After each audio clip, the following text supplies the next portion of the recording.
Good afternoon. Today is the 9th of November and I'm with Chris from Boats and Engines. We're doing a little bit of off-roading in his 2004 Suzuki Jimny.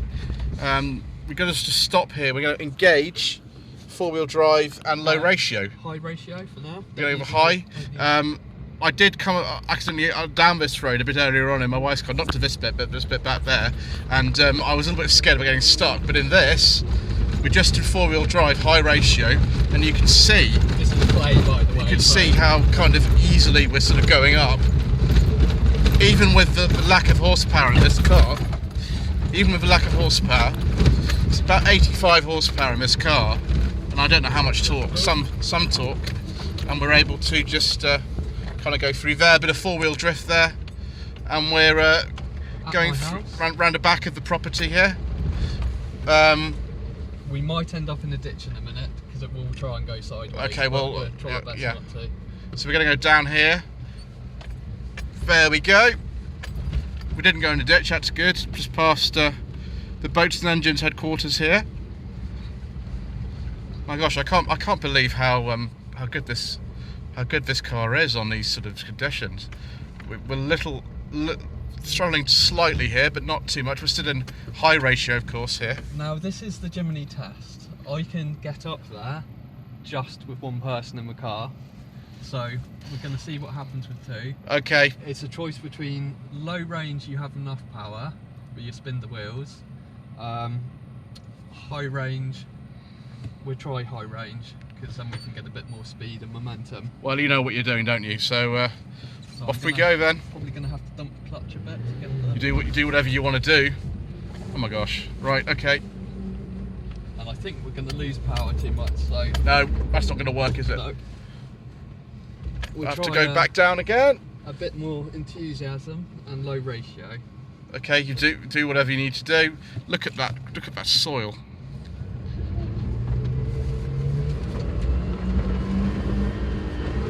Wow, we're sideways. And I don't think we're going to make it today. Okay, yeah, well, that's because you've got me in the car, isn't it? And we'll just have to have one more go. Yeah, I can smell the clutch now. Yeah. And right. I don't know if the video will get across quite how steep that is. But, it is. It doesn't look very steep on the video, but it is incredibly steep, I can assure you.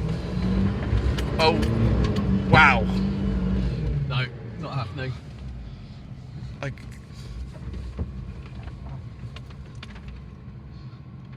We might be able to make it up here. What, up this bit? Okay, well, if you do... We might do some rolling down the hill, but... Rolling? Yeah. Okay. I'm pretty sure this car's safe. We have got our seatbelts on, viewers. I mean, you know, that's we have taken adequate precautions. We seem to be able to go up here.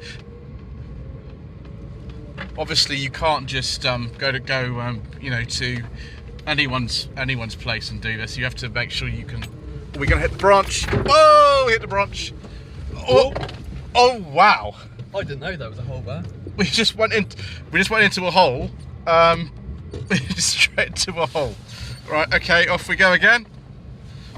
I'm really glad I'm not driving because I'll take you out for a beautiful view, and then we'll carry on round, do more off-roading. Here we go. I must say, my auto stabilisation on my phone is still not particularly kind of able to get rid of all these bumps. Drift the Jimny. We just did a little bit of drifting there. So we're in 4 low at the moment. We're in 4 low. So 4 low, yeah. Into 4 high now. Go back into 4 high. Yeah. So very nice area up here. Are we within the New Forest National Park here? Or are we just on the edge of it? We're just on the edge, so it's hard to see, but my fields just end here, so technically this is a little bit illegal. If you were being really naughty, from here I can actually drive off-road all the way to the pub, but that would be illegal, so I don't do that. Yes, of course you don't do it. No, never. No. So yes, you see on the dashboard it says four-wheel drive there. So we'll keep going. You see the oh sorry, put my hand on the land again. We can see the drift marks there. This is where we came from here. This might get a bit bumpy.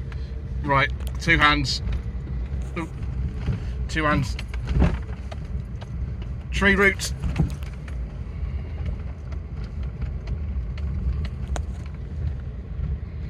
And that you can see. That's where we came, isn't it? This is really thick clay through here. How on earth did we get up there? I don't understand how we got up there, but never mind. We have got very big off-road tyres on this car.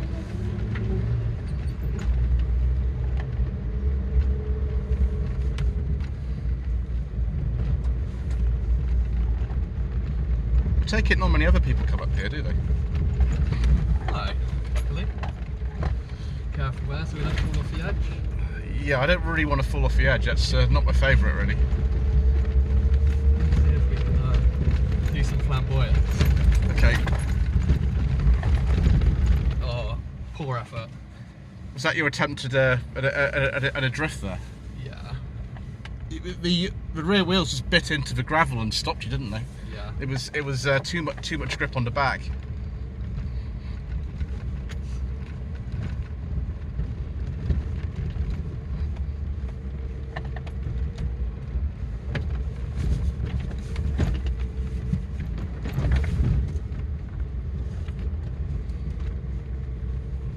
I suppose one of the advantages of this car is just how narrow it is.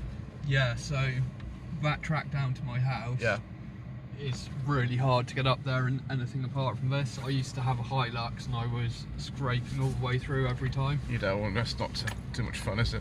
No. So we're going to go back down this incredibly... It's a clay, isn't it? It's a clay surface, It's clay, which is really bad for blocking up your tyres. So I find you've actually got to give it some revs and let it spin, and centrifugal force cleans out your tyres. Yeah. Yeah, even with the automatic stabilisation, I think it's going to be a little bit bumpy. But I do apologise to the viewers for that. That's obviously going to be a bit jittery, but it's just the way it goes. Right, we are now back on a road I drove on myself in the MG, which was not like this. It was absolutely thumping along everything because it's got a little stiff chassis. But there we go. It's just how versatile one of these cars is. When we were driving around a bit of the forest earlier on, I was letting people kind of sort of pass by kind of driving on the verge a bit, but they were still giving me too much room because they thought, you know, you get stuck in that, but you just don't get stuck in this. No, I mean, you can just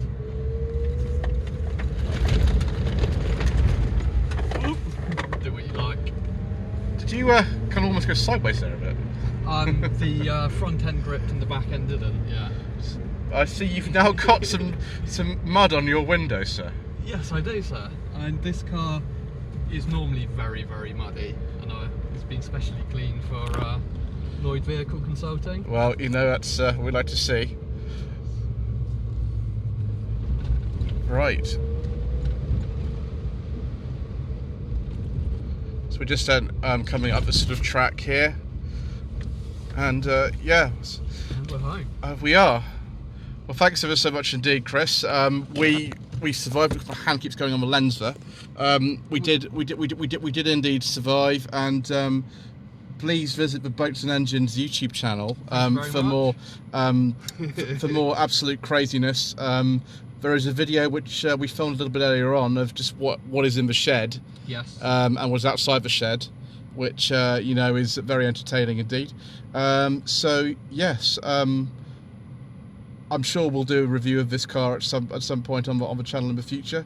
I massively enjoyed driving it just on the road just a bit earlier on. It is a lot of fun. It's a great little car.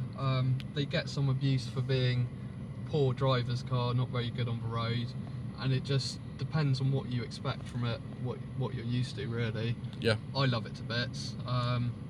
If you're used to a normal car and you're just going to drive it on the road, probably not going to like it. Yeah. Unless you're absolutely. Joseph, who does like it. I do. I like it very much, to be honest. You can't go particularly fast. The gearbox has a very low seller ratios. Even if you're in too high, the gearbox is a very low ratio gearbox anyway. So you know, if you're doing 40 miles an hour in fourth gear, you're almost pushing 3,000 RPM, which means, you know, on a motorway it's not particularly nice. But yes, that's it. It's been a lot of fun. Anyway, don't forget to subscribe to Lloyd Vehicle Consulting as well for more automotive hijinks and general japery. And thank you ever so much indeed once again for watching.